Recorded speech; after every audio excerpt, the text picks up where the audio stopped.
দর্শক, আপনাদের সবাইকে স্বাগতম। একটা খোলামেলা কথা বলি। অনেকে গায়ে লাগতে পারে, অনেকে আবার বলতে পারেন আপনি পাকনা, বেশি বুঝেন। বিভিন্ন বিষয়ে কথা বলতে পারেন, আপনাদের ব্যক্তিগত অভিমত ব্যক্ত করবেন। এটা বাক স্বাধীনতার বাংলাদেশ, বৈষম্যহীন বাংলাদেশ, ডক্টর ইউনূসের নেতৃত্বে। আমাকে আপনারা সমালোচনা করতেই পারেন, আপনারা নেগেটিভ কমেন্টসও করতে পারেন, সেটা আপনাদের একান্ত ব্যক্তিগত বিষয়।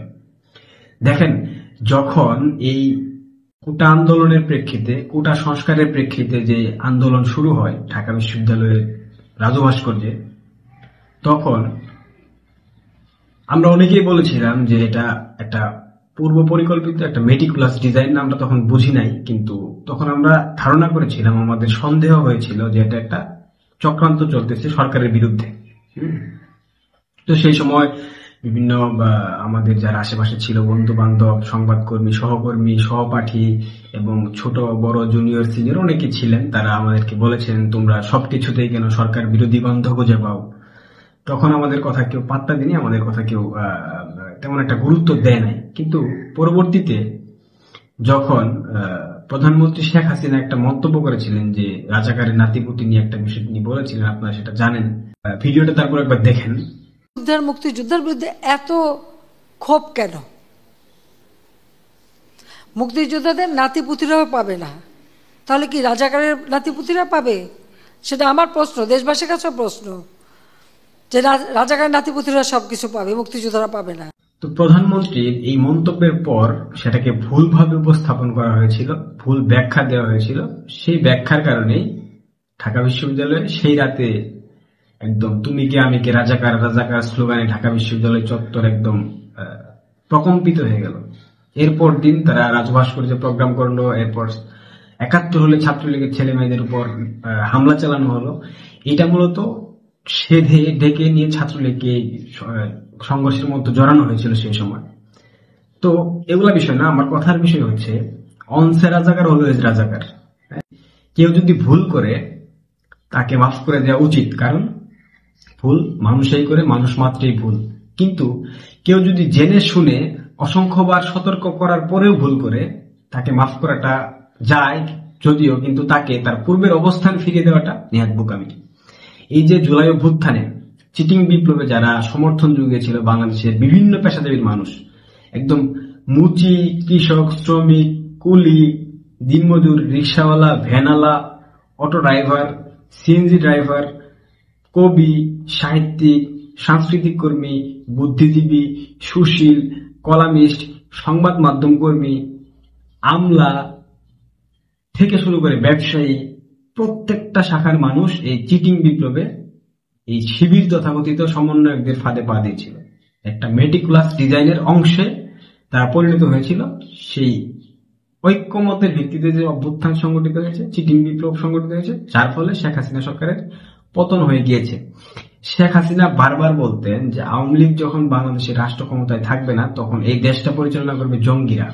সেটা ৫ই আগস্টের পর থেকে আপনারা দেখতে পাচ্ছেন বাংলাদেশের জঙ্গিবাদের কিভাবে আস্ফালন ঘটছে, এবং আন্তর্জাতিক বিশ্বের বৈশ্বিক পরিমণ্ডলে বাংলাদেশকে জঙ্গি রাষ্ট্র হিসাবে ইতিমধ্যে প্রতিষ্ঠিত করা হয়েছে, যার পুরোটাই ছিল একটা মেটিকুলাস পরিকল্পনার অংশ। এখন কি খুব ভালো লাগতেছে? যারা সেই ৫ই আগস্টের পূর্ব মুহূর্তে বা ৫ই আগস্ট থেকে ১৫ জুলাই থেকে ৫ই আগস্ট পর্যন্ত যারা সামাজিক যোগাযোগ মাধ্যমে লাল প্রোফাইল দিয়ে এই তথাকথিত শিবির সমন্বয় পাকিস্তানি জারজদের কথায় আপনারা প্ররোচিত হয়ে, আপনারা বিচার বিবেচনা বুদ্ধিমত্তাকে কাজে না লাগিয়ে আপনারা ফাঁদে পা দিয়েছিলেন, আপনারা এখন আপনাদের উপলব্ধি হয়েছে যে দেশটা আপনারা ভুল নেতৃত্বের কাছে ছেড়ে দিয়েছেন, তাদের নেতৃত্বে দিয়েছেন, যার ফলে আপনাদের এখন অনুশোচনা হচ্ছে। কিন্তু আপনারা দুদিন পর আবার যে এই ফাঁদে পা দিবেন না, কিংবা অন্য কোনো রাজনৈতিক দল কিংবা অন্য কোনো মেটিকুলাস ডিজাইনের অংশ পরিণত হবেন না, সেটা নিশ্চয় দেখিয়ে দেবেন। তো তাই বলি, যারা লাল ছিল ওদেরকে লাল থাকতে দেন, ওদের অনুশোচনা হোক। ওদের বোঝার প্রয়োজন আছে, ওদের উপলব্ধির প্রয়োজন আছে, ওদের অনুশোচনার প্রয়োজন আছে, কিন্তু ওদেরকে মাফ করেও দেন আপনারা, কিন্তু ওদেরকে ভুলে যাবেন না। ওদেরকে ভুলে যাবেন না। ওদেরকে ভুলে গেলে পরবর্তীতে আবারও আপনারা সুবল খাবেন ওদের কাছ থেকে, এটা বাস্তব। এখন আপনারা অনেকে আমাকে বলতে পারেন আমি পাকনামি করে কথা বলছি, না, পাকনামি না। ভুলকে ক্ষমা করে দেন, যে ভুল করেছে তাকেও ক্ষমা করে দেন, কিন্তু তার ভুলগুলোকে ভুলে যায় না। যদি ভুলে যান, পরবর্তীতে সেই একই ভুল আপনার উপরেও হতে পারে বলে আমি বিশ্বাস করি। এবং বাকিটা পুরোপুরি আপনাদের উপর নির্ভরশীল।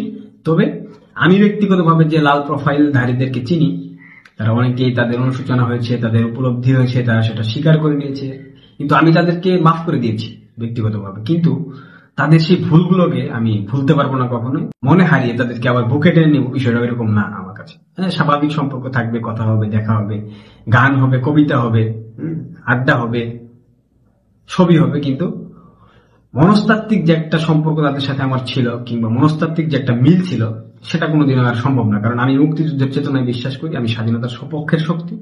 আমার দেহে এক বিন্দু রক্ত থাকতে আমাকে কেউ এই দেশের বিরুদ্ধে কথা বলাইতে পারবে না। এই দেশের স্বাধীনতা, সার্বভৌমত্ব, এদেশের মানচিত্র, এদেশের জাতীয় পতাকা, এদেশের জাতির পিতা বঙ্গবন্ধু শেখ মুজিবুর রহমান, এদেশের ৭ই মার্চ, এদেশের ভাষা আন্দোলন, ৬৬-র ৬ দফা, ৬৯-এর গণ অভ্যুত্থান, ৭১-এর মুক্তিযুদ্ধ, এই মীমাংসিত সত্যগুলোকে অসত্য বানিয়ে আমার মুখ থেকে কেউ প্রকাশ করতে পারবে না। আমি সেটা করবো না। আমি যদি মরেও যাই, আমার গলায় যদি ছুরিও চালিয়ে দেওয়া হয়, আমাকে যদি বুলেট ঠেকিয়ে বুকে বা মাথায় বলা হয় যে বল যে স্বাধীনতা অস্বীকার কর, কিংবা ৭১-কে অস্বীকার কর, জাতির পিতাকে অস্বীকার কর, আমি পারবো না।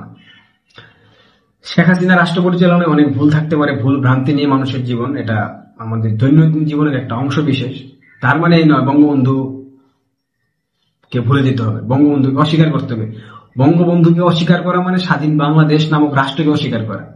বঙ্গবন্ধুকে অস্বীকার করা মানে নিজের পিতাকে অস্বীকার করা। বঙ্গবন্ধুকে অস্বীকার করা মানে নিজেকে জারজ পরিচয় দেওয়া। এটা যদি আপনারা বুঝেন, আপনাদের যদি সেই সামর্থ্যটুকু থাকে, তাহলে আপনাদের জন্যই ভালো। তবে আমি আবারও বলতেছি, আবারও রিপিট করতেছি, যারা এই জুলাইয়ের চিটিং বিপ্লবে অসংখ্যবার বোঝানোর পরেও যারা ফাঁদে পা দিয়েছিল, তাদেরকে আপনারা মাফ করে দেন, তাদেরকে ভুলে যান, তাদেরকে ইগনোর করেন, তাদেরকে স্কিপ করেন। বাট তাদের যে অপকর্মগুলা, তারা যেই প্রপাগান্ডা চালিয়েছিল সেই সময়কার, সেগুলো ভুলে যান না। যদি ভুলে যান, আবার একই ফাঁদে পড়বেন, সেই একই ভুল আপনার উপর দিয়েও হয়ে যেতে পারে। আজ এ পর্যন্তই। সবাই ভালো থাকেন, সুস্থ থাকেন, নিরাপদে থাকেন। যদি ভালো লেগে থাকে, অবশ্যই আমার চ্যানেলকে সাবস্ক্রাইব করে দিবেন। ধন্যবাদ।